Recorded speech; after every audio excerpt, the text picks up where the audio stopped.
नमस्कार सभी को। आज मैं आप सभी को एक जीवंत कहानी के रूप में उस दिन का अनुभव सुनाना चाहती हूँ। एक ऐसा दिन जो हर किसी के दिल में एक खूबसूरत याद बनकर बस गया। 21 अप्रैल 2026 की सुबह स्वराज द्वीप पर एक अलग ही उत्साह था। सुबह की हल्की धूप, समुंदर की ठंडी हवा और आसमान की नीली चादर के बीच बच्चों की खिलखिलाहट पूरे वातावरण को जीवंत बना रही थी। धीरे धीरे PM Shri government senior secondary school Swaraj द्वीप, गवर्नमेंट मिडिल स्कूल कलापत्थर और government middle school Krishna Nagar के लगभग 250 बच्चे एक साथ इकट्ठा होने लगे। सभी के चेहरों पर एक अलग ही चमक थी, जैसे आज कुछ खास होने वाला हो। टीचर्स और प्रिंसिपल मैडम भी अपने बच्चों के साथ खड़ी थीं। उनके चेहरे पर जिम्मेदारी और गर्व दोनों साफ दिख रहा था। वॉलंटियर्स अपनी अपनी जिम्मेदारियों में व्यस्त थे। कोई लिस्ट चेक कर रहा था, कोई सेफ्टी इंस्ट्रक्शंस दे रहा था, तो कोई बच्चों को लाइन में लगाने में मदद कर रहा था।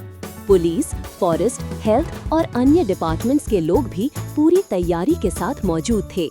सब कुछ इतना व्यवस्थित लग रहा था जैसे एक सुंदर कहानी अपने आप लिखी जा रही हो।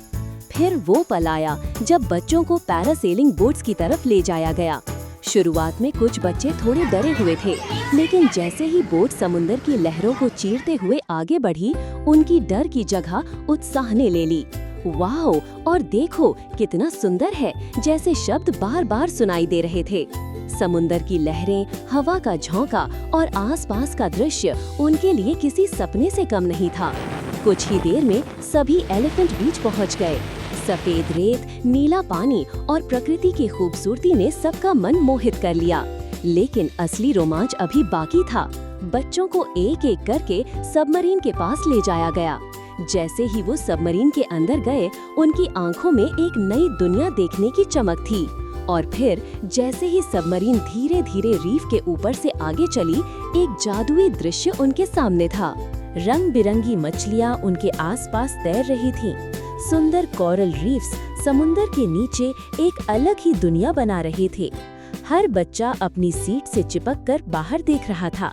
किसी ने पहली बार इतनी नजदीक से मछली देखी थी, तो किसी ने पहली बार समुंदर के नीचे की दुनिया का अनुभव किया था। मैम, ये कौन सी फिश है? सर, ये कोरल कैसे बनते हैं? ऐसे सवालों की गूंज सबमरीन के अंदर लगातार सुनाई दे रही थी। दोपहर का समय था और दिन अपनी पूरी रोशनी और ऊर्जा के साथ आगे बढ़ रहा था। इसी दौरान एक सरल पर भावुक सम्मान समारोह आयोजित किया गया, जहां सभी बच्चे, शिक्षक और उपस्थित मेहमान एक साथ इकट्ठा हुए। इस अवसर पर प्रिंसिपल मैडम को शॉल और उपहार देकर सम्मानित किया गया। जैसे ही उन्हें सम्मानित किया गया, पूरा इसके तुरंत बाद सबसे खुशनुमा क्षण आया, केक कटिंग का। जैसे ही केक सबके सामने लाया गया, बच्चों की आंखों में उत्साह और बढ़ गया। केक कटते ही बच्चे खुशी से झूम उठे। हंसी, तालियों और उमंग ने पूरे बीच को एक छोटे से उत्सव में बदल दिया। हर तरफ बच्चों की मासूम खुशियां और जोश भरा माहौल देखने को मिल रहा था। धीरे धीरे दिन अपनी रफ्तार से आगे बढ़ता रहा और सभी कार्यक्रम सूझबूझ और व्यवस्था के साथ समय पर संपन्न किए गए। जैसे जैसे सूरज ढलने लगा, वैसे वैसे ये यादगार दिन अपने अंतिम चरण की ओर बढ़ने लगा। बच्चे अपने साथ नए अनुभव, नए सपने और अनेक खुशियां लेकर वापस लौट रहे थे। ये सिर्फ एक टूर नहीं था, बल्कि सीख और रोमांच से भरी एक जीवंत कहानी थी, जो प्रकृति से प्रेम और उसके संरक्षण का गहरा संदेश देती है। इस पूरे कार्यक्रम में बच्चों की सुरक्षा और सुविधा का विशेष ध्यान रखा गया। जिन बसेस के माध्यम से उन्हें लाया गया था, उन्हीं के माध्यम से उन्हें सुरक्षित रूप से वापस भेजने की उचित व्यवस्था भी की गई।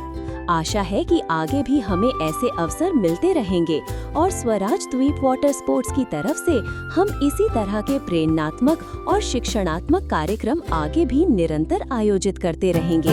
धन्यवाद।